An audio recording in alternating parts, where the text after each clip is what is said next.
Bonjour et bienvenue pour cette troisième vidéo du chapitre Succession d'épreuves indépendantes, schéma de Bernoulli.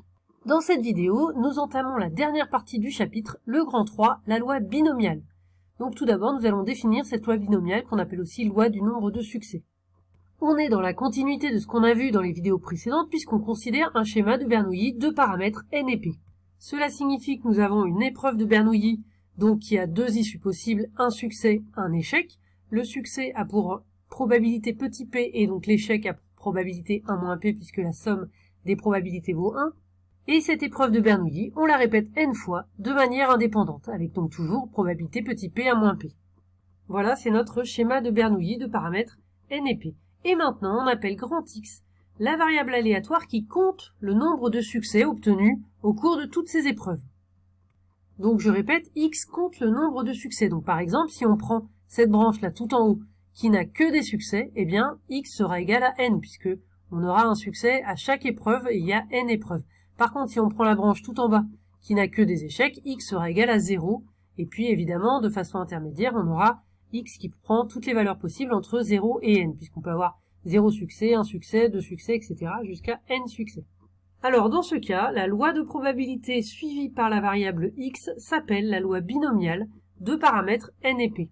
On peut aussi l'appeler loi du nombre de succès, beaucoup plus rarement, mais ça exprime bien le fait que x compte le nombre de succès.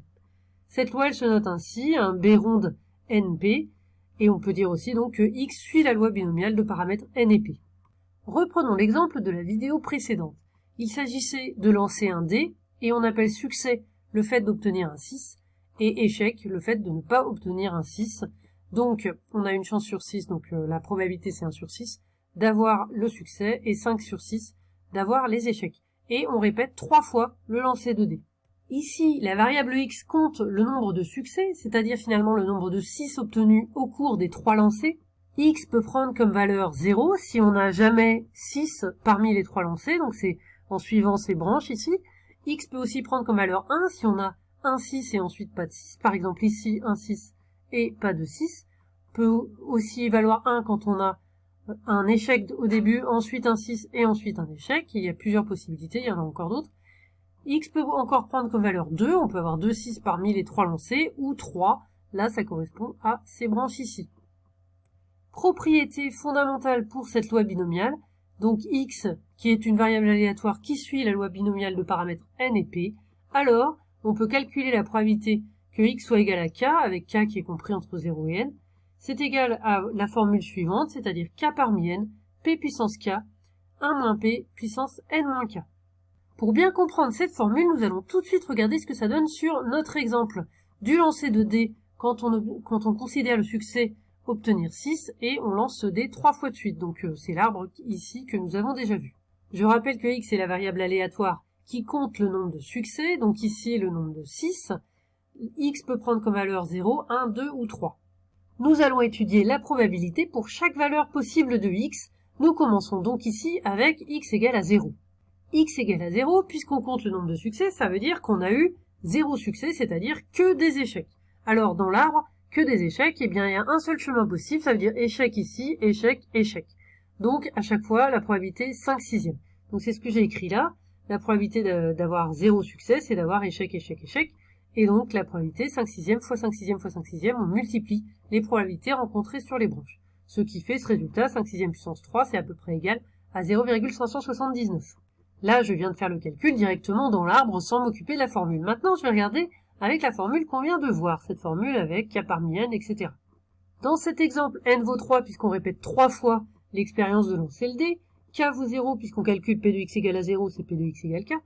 Et P égale 1/6 puisque P c'est la probabilité du succès, ici c'est 1/6. Je remplace donc tout ça dans la formule, ça me donne 0 parmi 3, P puissance 0, 1 moins P puissance 3 moins 0, j'ai pas encore remplacé les petits P, effectivement je vais le faire après. 0 parmi 3 ça vaut 1, je vous renvoie au chapitre pour calculer les combinaisons, le nombre de combinaisons. Petit p puissance 0, n'importe quoi puissance 0, ça vaut 1. Ensuite, je remplace le p par 1/6, donc 1 moins 1/6, ce qui donne 5/6 puissance 3. On retrouve bien la même valeur. Recommençons maintenant avec p de x égale 1. Donc un succès, ça veut dire qu'on a un succès et 2 échecs, puisqu'on a fait 3 épreuves. Alors si on regarde dans l'arbre ici, cette fois, il y a 3 chemins possibles. On peut avoir un succès, un échec, que j'ai écrit ici, succès, échec, échec. Ensuite, on peut avoir un échec, un succès, un échec, ici. Et puis, un échec, et un succès. Voilà, ici, échec, échec, succès, que j'ai écrit là. À chaque fois, j'ai mis les probabilités correspondantes. Donc, pour le premier chemin, ça fait 1 sixième fois 5 sixièmes fois 5 sixièmes, que j'ai écrit là. Deuxième chemin, 5 sixièmes fois 1 sixième fois 5 sixièmes, que j'ai écrit ici. Et puis, dernier chemin, échec, échec, succès, ce qui fait 5 sixièmes fois 5 sixièmes fois 1 sixième.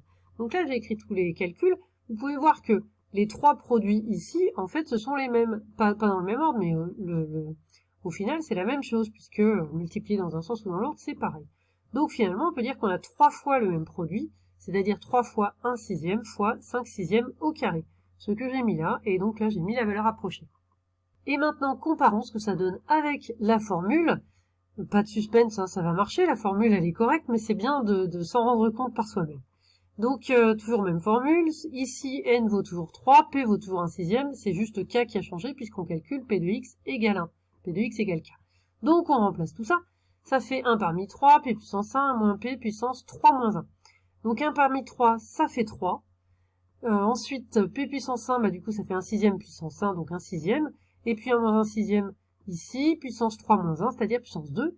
Ce qui donne bien ce qu'on a trouvé ici, 3 fois 1 sixième fois 5 sixièmes au carré. Je refais maintenant la même vérification avec p de x égale 2. Bon, maintenant, si vous avez compris, vous pouvez essayer de le faire vous-même. Donc déjà, p de x égale 2, je vais le calculer avec l'arbre. p de x égale 2, ça veut dire qu'on a 2 succès et donc un échec puisqu'on a 3 lancés. Alors 2 succès, un échec, ça fait 3 chemins possibles. On a ici succès, succès, échec, ou bien succès, échec, succès, ou bien échec, succès, succès. Donc ce sont les chemins que j'ai écrits ici. Les probabilités pour la première, ça fait 1 sixième fois 1 sixième fois 5 sixièmes. La deuxième, 1 sixième fois 5 sixièmes fois 1 sixième. Et la dernière, 5 sixièmes fois 1 sixième fois 1 sixième. Donc tout ça, ce sont les produits que j'ai écrits là. Comme tout à l'heure, en fait, on se rend compte que les trois produits sont les mêmes, simplement pas dans le même ordre, mais ça nous donne bien le même résultat. Et donc finalement, on a 3 fois 1 sixième au carré fois 5 sixièmes. J'ai mis le résultat approximatif ici. Et maintenant, je compare avec la formule. Ici, n vaut toujours 3, p vaut toujours 1 sixième. C'est juste k égale à 2 qui a changé. Je remplace tout ça. 2 parmi 3, p au carré, 1 moins p puissance 3 moins 2. Donc 2 parmi 3, ça fait 3. C'est la même chose que 1 parmi 3. Grâce à la propriété de symétrie des k parmi n. P au carré, donc j'ai remplacé p, c'est 1 sixième. 1 moins p, ça fait 1 moins 1 sixième. Puissance 3 moins 2, ça fait puissance 1. Donc pas la peine de mettre la puissance. C'est pareil que ne rien écrire. Donc finalement, 1 moins 1 sixième, ça fait 5 sixièmes, donc on obtient 3 fois 1 sixième au carré fois 5 sixièmes, ce qui est bien la même chose que ce qu'on avait trouvé en regardant dans l'arbre. Il nous reste p de x égale 3, c'est-à-dire 3 succès lors des 3 lancés. Il y a un seul chemin possible, c'est succès, succès, succès.